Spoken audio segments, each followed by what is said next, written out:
Të dashur dëgjues të Radio Maris, ju ftojmë të ndiqni emisionin Lexo Biblën me ne, me komentim biblik nga Don Simo, pikpamje katolike.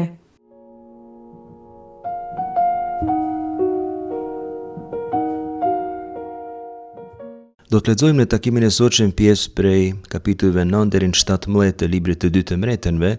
Leximin e tekstit do ta bëj Fran Kabashi nga Syt Tirol në Itali, kurse katekezen Kondor Çekan nga Tirana.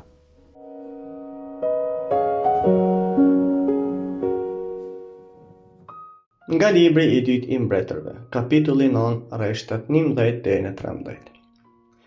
Jehoi doli të shërptorët e zotërisë së vet, të cilët i thanë: "A është gjithçka mirë? Pse erdhi tek ti ky marran?" Ai u tha: "E njihni njeriun dhe prallat e tia?" Por ata thanë: "Rrene, na e trego." E ai u tha: "Kështu me ka biseduar e me tha: Kështu thot Zoti, të shogorova mbret mbi Izraelin." Ata nxituan e i hoqën dëshniket e tyre dhe secili e shtroi në këmbët e tija në shkallë. Ura në borive e brohëritën: "Jehoi është mbret."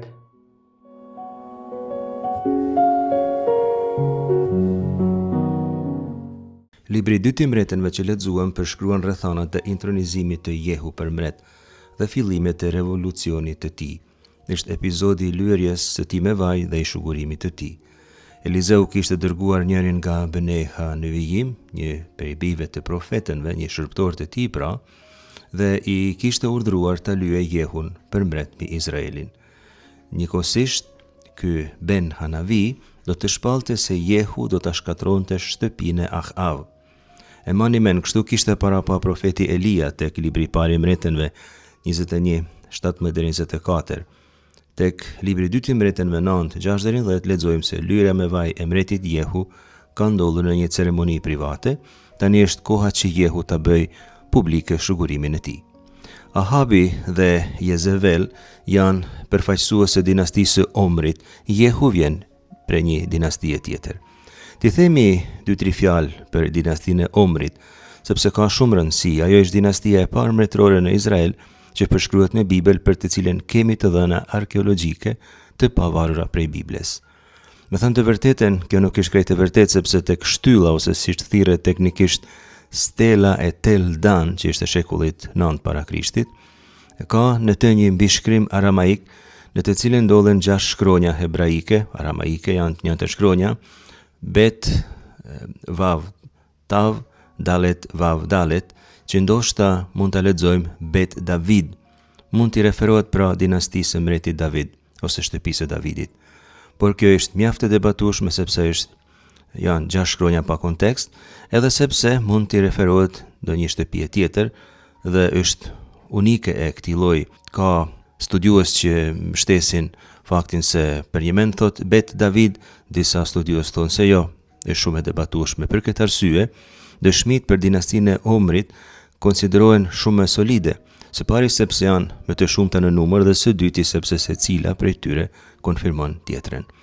Cilat janë këto dëshmi? E para është shtylla e Mesha, e mbretit të Moabit, quhet ndryshe edhe guri i Moabit, ishte shekullit 9 para Krishtit, pak a shumë i viteve 815, thuhet më shumë i viteve 840 para Krishtit.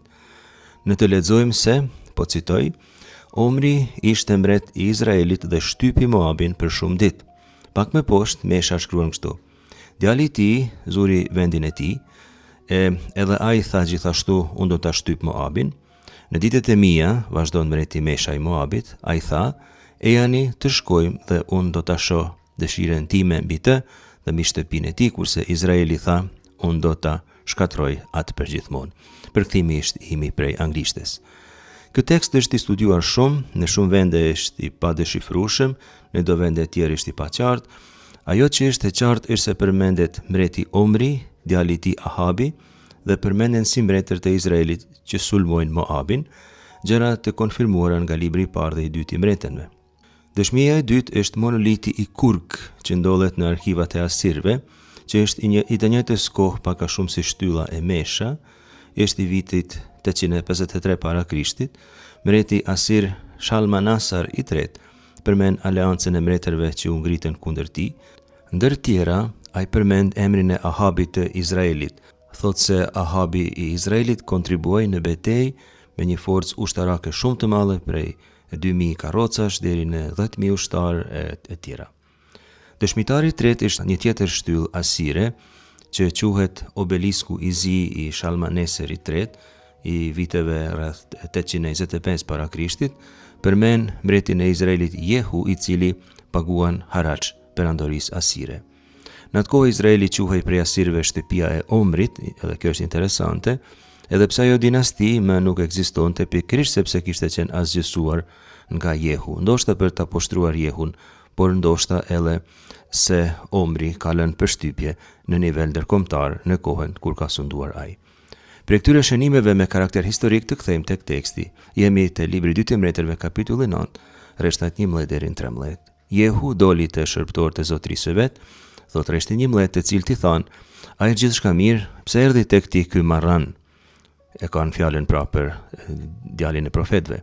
Ai u tha: "E njihni njeriun dhe prallat e tija." Va Jehu Jatsa, kështu fillon tregimi, kështu fillon rreshti. Jehu doli për të folur me oficerët e tij, që të preokupuar e pyetën: "A është gjithçka në rregull?" Ata pyesin: "Hashalom, a është puna mirë?" Shohim këtu me qira fjala se fjala shalom në hebraisht përdoret edhe për të thënë mirë në Bibël. Përdoret shpesh në këtë kuptim, për shembull Zanafilla 29:6, 4:37, libri i parë i Samuelit kapitulli 17:22, por përdoret edhe në hebraishtën moderne kështu. Kush kishte arte Jehu? E kemi parë, djali i profetit, pra një prej shërbëtorëve të profetit Elize. Pyetja e tyre është e çuditshme pak. Ata e pyesin: "Madua ba ha më shuga haze eleha?" Pse erdhi ky njeri i marr i çmendur te ti? Fjala më shuga përshkruan gjestet ekstatike të profetit, për të cilat do të flasim. E gjejmë për shembull tek profeti Ozea kapitulli 9 rreshti 7. Ishte një shprehje e stereotipuar ndoshta për të thirrur profetin me këtë epitet metonomik. Me fjalë tjera, më të thjeshta, kjo fjalë e rënd, marran, zaventson emrin profet. Pse erdhi ky marran, do më thonë pse erdhi ky profet. Ky është një prej interpretimeve më të mundura, ka dhe mundësi tjera për ta interpretuar patjetër. Mbreti fillimisht nuk deshi të tregoj, u tha se ju pak a shumë i dini fjalët e profetën, me deshi të ndroj temë, të ndroj fjalë, por ata insistuan: "Sheker", i thanë, "po rren." Kuptuan se ka diçka sekrete që duhet të zbulohet, sepse rregullisht profeti nuk vjen kot të mreti, por kur ka diçka prej Zotit. Ata insistojnë: "Hagedna lanu", na trego, rreshti 12. Atëherë mbreti u tregon: "Ko amar Adonai", kjo është fjala e parë. Kështu ka thënë Zoti. Është një vendim i Zotit. Është një gjë që Zoti e ka vendosur një herë për gjithmonë. Mbreti citon profetin, sepse profeti thot ko amar Adonai. Por në fakt, duke cituar profetin, ai citon Zotin. Kështu duhet jetë gjithmonë, gjithçka që thot profeti i vërtet është citim i fjalës së Zotit. E dyta, çfarë ka thënë Zoti? Të kam lyer, të kam bërë Mashiach mbi Izrael. Këtë koncept e kemi parë tashmë dhe s'ka nevojë ta shpjegojmë përsëri. Tani Jehu është shpallur mbret në Izrael. Oficerët e tij bëjnë dërimet e tyre, ata nxituan e i hoqën leshnik të tyre dhe secili e shtroi në këmbët e tij në shkallë uran borive e brohoritën. Jehu është mbret. Fjala e parë që përdoret këtu është vajim haru, shpejtuan. Tregon gëzim, qef për këtë lajm, por edhe se askush nuk e refuzon mbretin e ri, fakti se marrin mantelin e vet.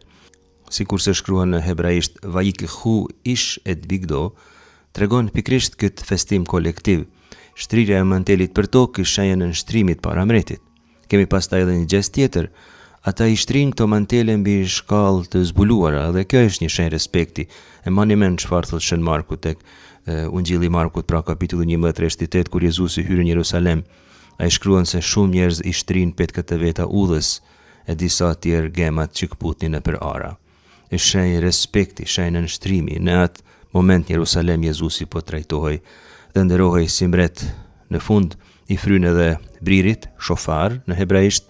Zakonisht bëhej shofar prej bririt të dashit kur fryhej prollonte një zë të rënd që ndihej mirë dhe zakonisht përdorej për të dhënë shpallje publike.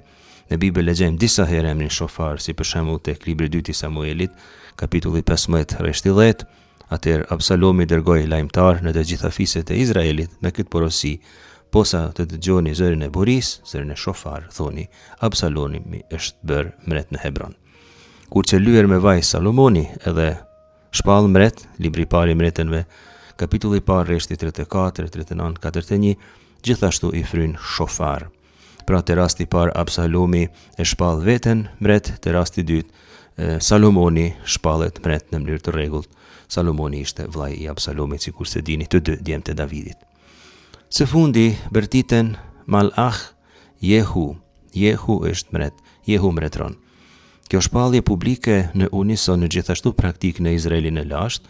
Ky është kuptimi i këndimit Hosanna që bëjnë banorët e Jerusalemit kur Jezusi hyn kremtorisht në qytet.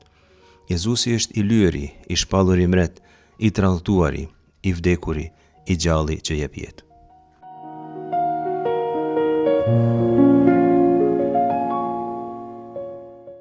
Nga libri i dytë i mbretërve, kapitulli 9 rreshta 30 deri në 37. Jehui po arrinte një Erzahel, kur mori vesh Jezebela për ardhjen e tij, i leosit, e stolisi kokën, e pa përditare tek po hynte në përderën e qytet dhe tha: "Gjithçka mirë, o zambri vrasës i zotërisë tënde." Jehui ngriti syt nga dritarja e tha: "A është kush me mua? A është kush?" 2 o 3 obortar u kthyen drejt tij. Ai i urdhëroi: "Hidhni poshtë." Ata e hodhen poshtë. Gjaku i saj stërpiku muret dhe kuaj që shqelmuan. Jehui hyrë brenda, hengri dhe piu, e atëherë tha: "Shkoni e shihni atë të mallkuar dhe varrosni, se është bi mbreti." Kur shkuan për të varrosur, nuk i gjetën tjetër përveç kafkes, këmbëve dhe shuplakave të duarve. U kthyen dhe i treguan. Jehui tha: "U plotësua fjala që kishte thënë Zoti me gojën e Elis nga Tezbiu, sheptorit e vet, që tha: Në fushën e Erzahelit qenë do ta hanë trupin e Jezebeles. Trupi i Jezebeles do të jetë si pleh në fushën e Erzahelit, kështu që të mos mund të thuhet as: po kjo qenë ka ajo Jezebela?"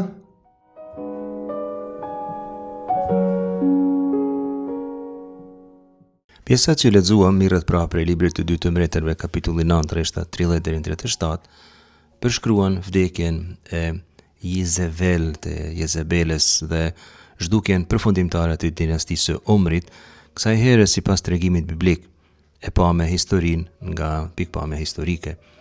Tashmë Jehu kishte qenë shpallur mret dhe kishte vrarë edhe Joramin, mbretin aktual të Izraelit, djalin e dytë të Ahabit, që kishte sunduar në vend të vllajt të vet Ahazia pas vdekjes së babës, dhe mbretin e Judës, që gjithashtu kishte emrin Ahazia.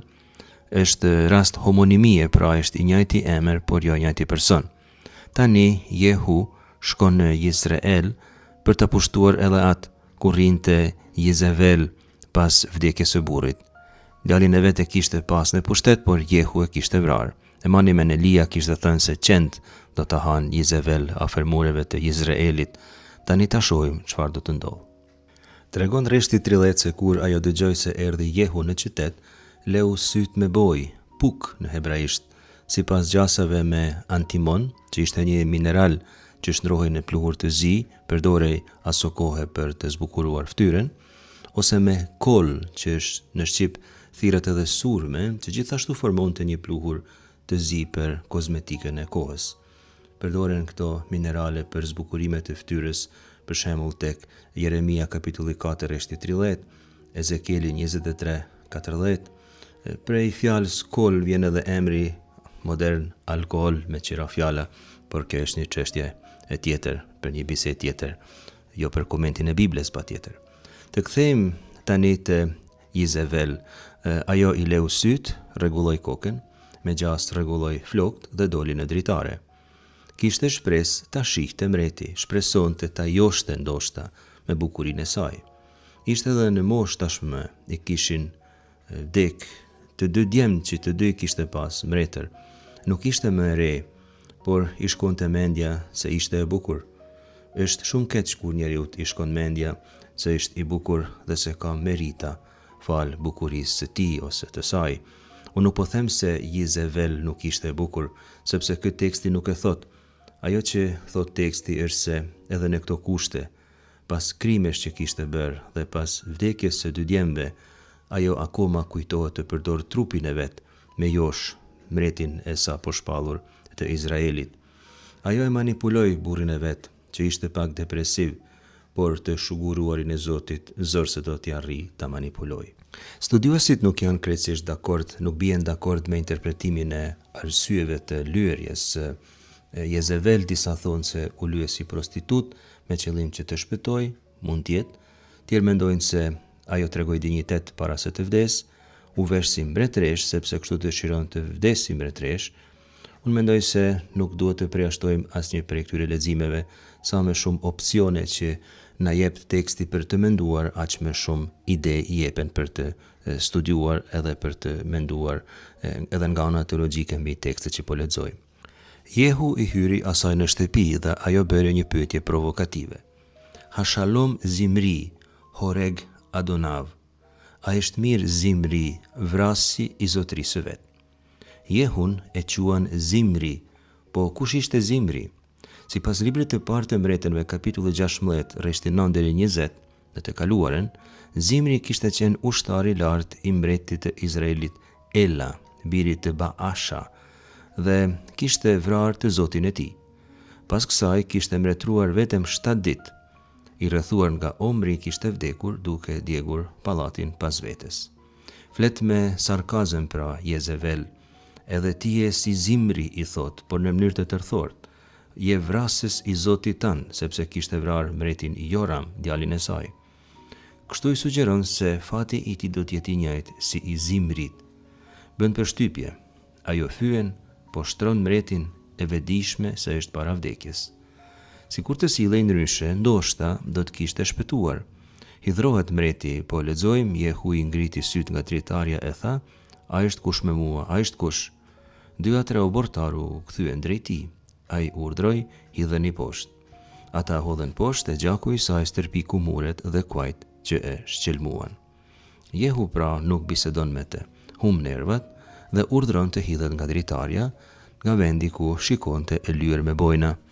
Përshkrimi kaq grafik i vdekjes së saj tregon fatin e dikujt që jeton pa Zotin. Është edhe kjo simbolike miratvesh dhe ndiqet lex talionis. Ashtu si ja ka bërë me të padrejt Nabotit, ashtu pëson edhe ajo vet. Pasi që mbreti hëngri dhe beu në shtëpinë e saj, që është gjithashtu shenjë e poshtrimit të kësaj gruaje dhe të dinastisë së Omrit që ajo përfaqësonte, Jehu urdhëroi të varroset sepse Bat Melech hi, thot ai, është vajzë e mbretit. Dhe përveç se e quan Bat Melech, vajzë e mbretit, e quan edhe Arura Hazot, kjo e mallkuar. Kjo e mallkuar do ta kuptojmë si gjykim moral mbi Izabelen. Ishte e mallkuar edhe nga Zoti, por edhe nga historia, meqense ishte vajza e mbretit të Sidonit Edbaal, siç e dim, libri i parë i mbretërve 16:31, ai urdhëroi të varroset sepse Jehu i njeh dhe i ndjek normat e luftës. Ai respekton dinjitetin mbretëror të babës së saj. Edhe Davidi e Manimen ka organizuar varrimin e Saulit pas vetvrasjes së tij, që lexojmë te libri i 2 i Samuelit, kapitulli 21, rreshtat 12 deri në 14. Pra, Jezebel përfundon në mënyrë kaq tragjike, ne nuk po lexojmë krejt çka ndodh me trupin e saj sepse është mjaft edhe grafike edhe nuk është e rëndësishme. Ajo që ka rëndësi është të kuptojmë se pikërisht ajo që Zoti ka parapar se do të ndodh me të, ajo edhe ndodh. Në disa elemente teologjike t'i japim në fund, e pare është se Izabel nuk pendohet as pak. Edhe një sekond para vdekjes ajo ruan urrëtie dhe gjen mënyra të holla për të provokuar e për të fyer. Nuk kërkon dialog, nuk kërkon marrëveshje, përkundrazi. Izabel në këtë kuptim më kujton të kriminalin e kryqëzuar në anën e majtë të Jezusit, i cili 2-3 minuta para vdekjes së saj kujtohet ta fyë Jezusin duke i thënë, çfarë Zotit je ti, se sikurse ti ishe Zot ti, do të kishe shpëtuar veten edhe ne. Tani unë parafrazoj, por pak a shumë.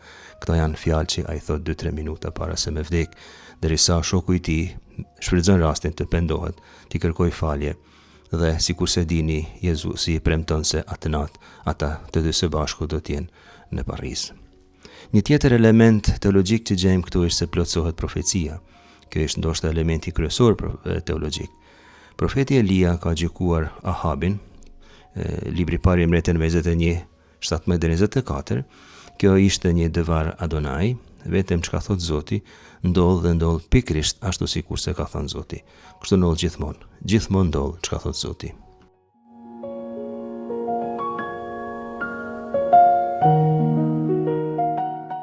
Nga libri i dytë i Mbretërve, kapitulli 17, rreshtat 24 dhe 28. Mbreti Asaris atëherë solli popull prej Babilonit, prej Kutës, prej Avahit, prej Ematit e prej Sefarvaimit dhe i vendosi në vendet e bijeve të Izraelit në qytetet e Samarisë. Këta e bën pronë Samarin e banuan në qytetet e saj.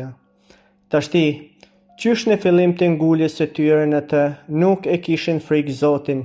Zoti dërgoi kundër tyre luan që mbytnin disa prej tyre. Që lajmëruar mbreti Asarinjeve, njerëzit që çove dhe vendose të banojnë në qytetet e Samarisë, nuk e din mënyrën se si duhet të ndërohet hyu i vendit. Prandaj u çoi luan dhe ja i mbytnin, sepse nuk e din mënyrën se si duhet ndëruar hyu i vendit. Atëherë mbreti Asaris urdhëroi, çojini atje një prej përftrinjeve që sollet sa ndejmi si sklever, le të shkoj e le të banoj ndër ta, e t'ua mësoj mënyrën e ndërimit të hyut të vendit. Kështu, kur erdhi njëri prej tyre përftrinjeve që kishin qenë marrë sklever prej Samaris, banoi në Betel dhe i mësonte se si duhej të ndëronin Zotin.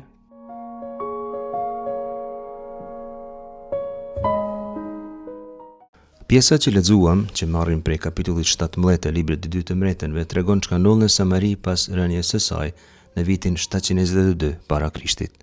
Mbreti Shalmaneser i Asiris e ka pushtuar Samarin dhe autori Deuteronomistik e sheh arsyeën e kësaj te mëkati i Izraelit.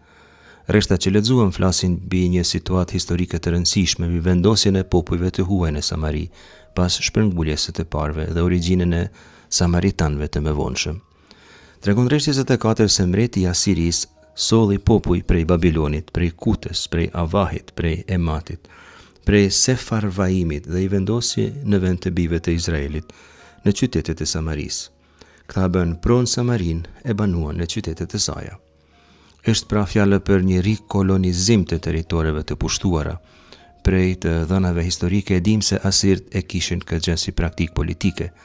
Donin që popullsia vendase të deportohej, të vinte një popullate huaj me qëllim që të prishet identiteti origjinal i vendeve lokale, por njëkohësisht të dobësohen ushtarakisht të mos kenë forcë të organizojnë kryengritje. Njëkohësisht këto popullata asirti kishin si dorë djathtë në rast të nevojave për aleanca ose kur kishin nevojë për ushtar. Prej tyre kërkonin gjithmonë pagesën e haraqit. Vendet prej ka vinin ishin për shembull Bavel, Babilonia, që ishte kryeqendra e Mesopotamisë jugore. Kuta ishte qyteti i madh në Mesopotaminë qendrore. Në Bibel banorët e këtij qyteti quhen Kutim, e ndonjëherë në periudhën edhe rabinike samaritan quheshin Kutim në një formë ndoshta edhe për çmimi. Përmenden edhe popullata tjera që nuk ka nevojë të rreshtojmë këto. Me rëndësi është se këta erdhen Tahat Bene Izrael, në vend të izraelianëve. Këta popullata të huaja trashëguan Samarin, Yirshu et Shomron, thuhet në hebraisht, përdoret pra folja Jarash, që e kemi përmend disa herë, që do të thonë me trashëgu, e njëjta folje Jarash përdoret për të përshkruar pushtimin e Kananit nga Izraeli, për shembull te libri Numrave 33:53 ose te ligji për Trir kapitulli 9:4. Kjo folje që dikur ka qenë e shenjtë për ta, sepse ata kanë trashëguar tokën e premtuar, tani ironikisht përshkruan veprimtarinë e armiqve të tyre që trashëgojnë të njëjta toka që ata kishin trashëguar prej Zotit. Këta popullata ishin të pafe dhe nuk u integruan as pak. Nuk e kishin frikë Zotin, thot teksti, e dim çfarë do të thonë. Ata kishin zotat e tyre. Zoti u dërgoi luaj që i hëngrën. E dim se luant përdoren prej Zotit, kuptohet simbolikisht si vegël e gjykimit. I gjejmë për shembull te libri i parë i Mbretërve 13:24, luani që vrau profetin e ri. Libri i parë i Mbretërve 20:36 është luani si instrument ndëshkimit profetik. Te libri i Levitikut 26:22 shkruan se do t'i lëshoj mbi ju e gërsirat e malit, të cilat do t'ju lënë pa fëmijë, do t'i shfarosin bagtit tuaja, edhe ju do t'ju paksojnë që udhët tuaja të mbeten shkret. Kjo do të ndodhë në rast të mos respektimit të beslidhjes. Edhe raste tjera kemi luanin në skenë në Bibel, sidomos te rasti i Samsonit e bani men, por edhe raste tjera. Ata vazhdimisht, pra këta popullatët e huaja, vdiqnin prej luanve, por nuk nxinin mend. Kur e mori vesh mbretia Asirëve situatën, tregon Reshti 27, tha, jella urdhër, çojeni atje një prej priftrive që solt si sklever, le të shkojnë e le të banojnë ndërta e t'u mësojnë mënyrën e nderimit të hyjit të vendit. Prifti duhet të vinte nga rrallët e izraelitëve të deportuar, dikush që e njihte traditën e kultit në Izrael, por edhe traditat e vendeve tjera. Ky prift do të jetë ndërmjetës kulturor dhe fetar midis izraelianëve dhe asirëve. Ky është një ndër rastet e para në Bibël ku gjejmë tentativen e integrimit midis popullatave, një përshtatje në rrethana të reja. Njëkohësisht të respektohen ligjet e mbretërive, por edhe rregulloret e feve të vendeve përreth. Ndodhi pikërisht kështu, erdhi në Betel një prift dhe i mësoi të huajt si të respektohet Zoti i Izraelit. Prania këtij prifti tregon mundjen e izraelitëve të rezistojnë në këto rrethana të reja e të vështira për të ruajtur fenë. Është e rrezikshme që feja të dobësohet në këto rrethana duke asimiluar traditat e vendeve përreth, por gjithsesi duhet bëhet gjithçka që edhe në rrethana të reja, pa marrë parasysh vështirësitë, feja të ruhet, ndoshta me sforcë më të madh, por në ato raste të reja ku sforca kërkohet të jetë më e madhe, Zoti ndihmon në mënyrë të veçantë.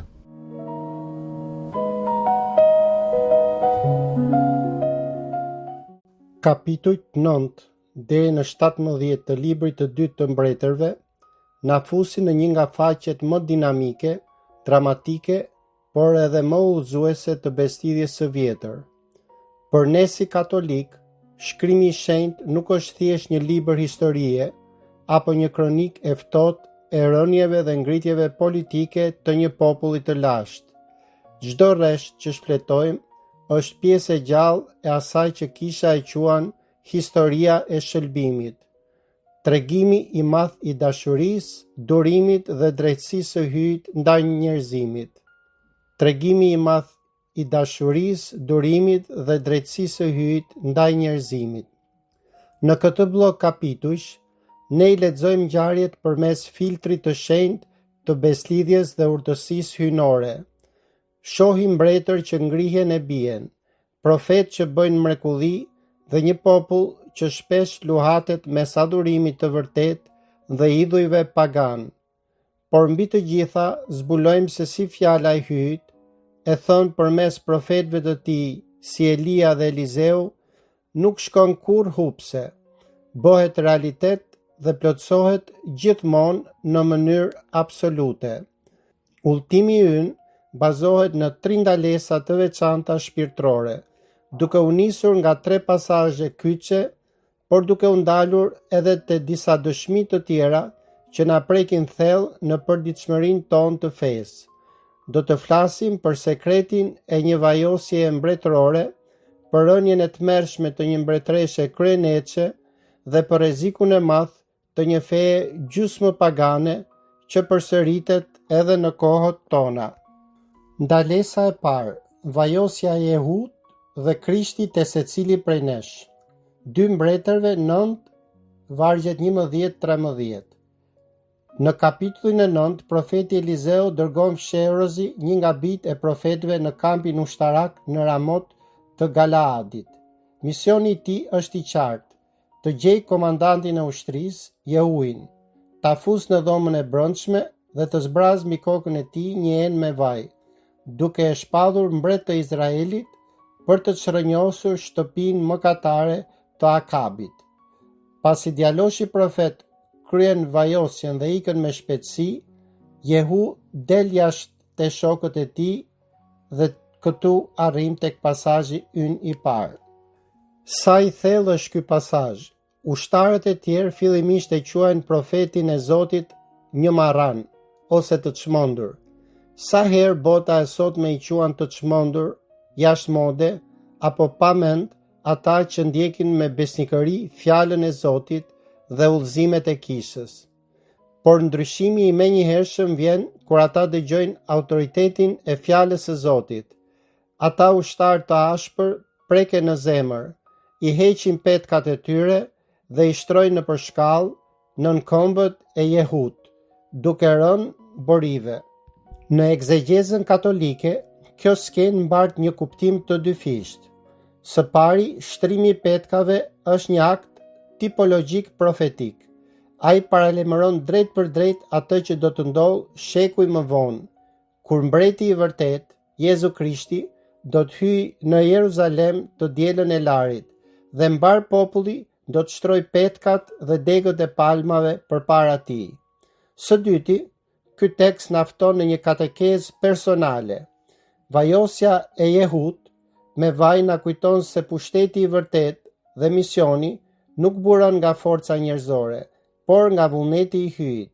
Çdo vajosje në beslidhjen e vjetër paralajmëron Krishtin, që do të thotë i vajosuri. Edhe ne, në jetën tonë, na kujton sakramentet tona. Përmes pagëzimit dhe krezmimit, edhe ne jemi vajosur me krezmën e shenjtë. Jemi veçuar nga bota për një mision, të luftojmë mëkatin dhe të shpallim mbretërinë e Zotit. Kur dëgjojmë zërin e Zotit, a silljemi si u tallën ushtarët në fillim, apo jemi të gatshëm të shtrojmë petkat e krenarisë son nën këmbët e tij dhe të themi: Ti je mbreti im.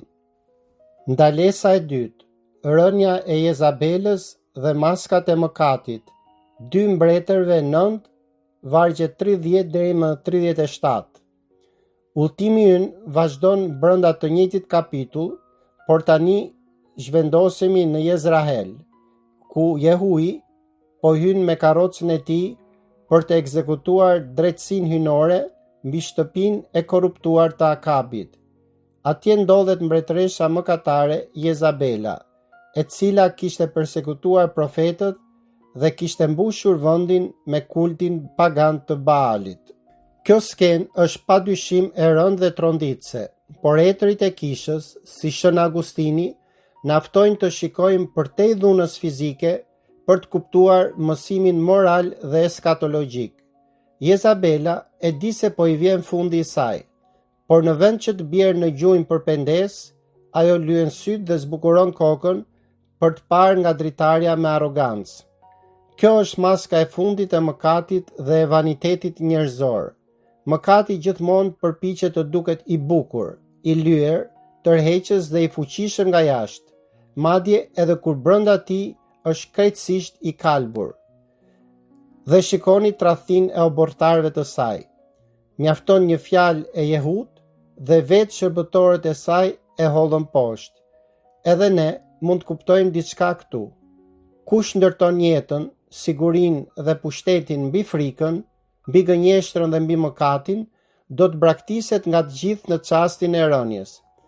Fakti që trupi i saj mbeti pa varrosur, si ple në fush, vërteton doktrinën katolike mbi gjykimin. Njeriu që refuzon me kokforci pendesën shpirtërore, korr asgjësimin e vet të plot.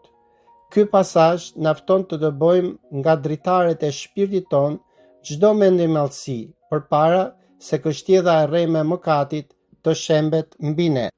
Në kapituj që vijojnë kam veçuar pjesë si krenaria Amasis, gërbula e Ozis dhe reliktet e Elizeut. Para se të shkojmë te pasazhi ynë i tretë, le të kuptojmë se si kjo luftë kundër illujtarisë dhe krenarisë vazhdon në kapitujt pasues, pikërisht në ato pjesë që prekin aktualitetin tonë. Në kapitullin e 10, Jehu bën një punë të madhe, mbledh të gjithë priftërinjtë e Balit dhe shkatërron tempullin pagan. Por teksti thot diçka tragjike. Ai bëri një gjysmë konvertim, zhduki Baalin, por mbajti vicat e artë në Betel e në Dan për interesa politike. Edhe ne sa herë bëjmë si Jehu, rregullojmë disa mëkate të jashtme që na duken të mëdha, por mbajmë të fshehur vicat tanë të artë, ato veset e vogla, egoizmat apo rehatit tona nga të cilat nuk duam të heqim dorë. Zoti nuk kërkon një bindje të pjeshme, ai kërkon të hecim me gjithë zemër në ligjin e tij. Dhe kur nuk hecim me përulësi, pasojat janë të rënda. Mendoni për mbretin Amasia në kapitullin 14. Pasi korr një fitore ushtarake, i rritet mendja, bie në mëkatin e krenarisë, që kisha e quan kreun e të gjitha mëkateve kapitale, dhe sfidon mbretërin tjetër duke sjell shkatrimin e mureve të Jeruzalemit. Por në mes të kësaj errësire, hyi lëshon dritën e tij të shenjtërisë. Në kapitullin 13 ne lexojmë për vdekjen e profetit Elize, edhe aty ndodh një mrekulli unike, kur një kofom hidhet nxitimthi në varrin e profetit dhe prek eshtrat e tij, i vdekuri ringjallet menjëherë në këmbë. Kjo është baza më e fortë biblike për doktrinën katolike mbi nderimin e relikeve. Edhe ne ndriçohemi nga kjo doktrinë. Trupat e shenjtorëve kanë qenë tempuj të Shpirtit Shenjtë dhe enë të hirit, dhe fuqia e Zotit vazhdon të veprojë përmes tyre edhe pas vdekjes fizike, duke paralajmëruar ringjalljen tonë të ardhshme. Ndalesa e tretë, rënja e Samarisë dhe feja e interesit. 2 Mbretërve, kapitulli 17, vargjet 24-28. Në kapitullin e 17 shënohet katastrofa më e madhe për shkak të thyrjes së vazhdueshme të beslidhjes dhe ngurtësimit të zverkut përpara profetëve. Mbretëria e Izraelit bie në pushtimin asirian dhe populli internohet. Ky pasazh na flet për zbatimin e hirit në kohë humbje, por dhe për një rrezik të madh shpirtëror, feja e interesit apo e sinkretizmit. Këta banor të rinj pagan që u vendosën në Samari filluan të kërkonin Zotin vetëm sepse kishin frikë nga luanët. Ata kërkuan një prift që t'u mësonte ritet e jashtme, por së brendshmi vazhduan të shërbenin idhujve të tyre të vjetër. Ky sfond është jetik për ne si katolik për të kuptuar më vonë ungjillin në beslidhjen e re, kur Jezusi flet me gruan samaritane te pusi i Jakobit. Edhe ne sot jemi përballë kësaj pyetje. Pse ndjekim Zotin? A kërkojmë atë vetëm kur na sulmojnë luanët e jetës, kur kemi një sëmundje, një krizë ekonomike apo një dështim, dhe sapo rreziku kalon, kthehemi tek mëkatet tona? Apo e duam atë me një zemër të pastër dhe me gjithë zemër, me tërë zemrën? Nuk mjafton të kemi një fe zakonore, thjesht për traditë të jashtme apo nga frika e ndëshkimit. Edhe ne kemi nevojë për barit dhe katekistët që kisha na dërgon, ashtu si ai prifti i kthyer në Betel për të mësuar se si ta adhurojmë Zotin me të vërtetë, brenda hullive të ligjit dhe dashurisë së tij. Le të lutemi sot që adhurimi ynë ndaj Jezu Krishtit të jetë radikal, i pastër, pa kompromis me modat e botës dhe pa sinkretizëm shpirtëror. Amen.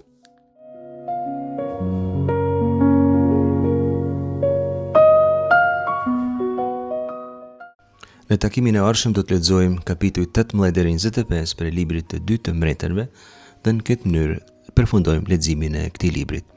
Ne për sot ju falenderojmë përzemërsisht për vëmendjen tuaj. Zoti ju bekoftë të gjithëve.